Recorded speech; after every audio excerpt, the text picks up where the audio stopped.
Hello viewers, আশা করি আপনারা সবাই ভালো আছেন। তো আজ রান্না করব তেলাপিয়া মাছ দিয়ে ওল কচু। তো যারা আপনারা ওল কচুটা খেতে ভয় পান, তারা একটু সাদা দেখে ওল কচু কিনবেন, কারণ এইগুলা খেতে তুলনামূলক ভালো।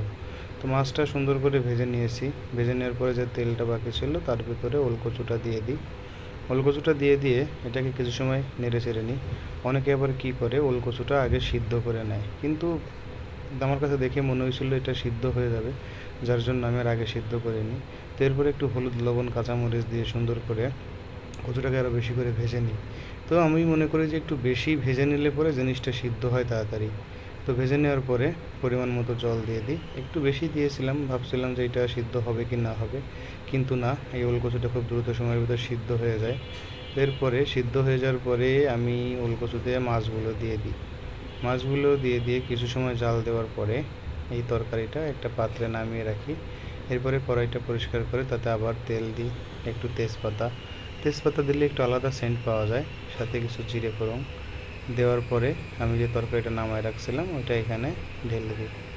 এইভাবেই আমার তরকারিটা রেডি হয়ে যায়। আমি আগে থেকে একটু জল কমায় নিয়েছিলাম, যার জন্য এটা আর কমানো লাগে না। একটু ধনেপাতা ছিটাই দিই, বাহ, রেডি।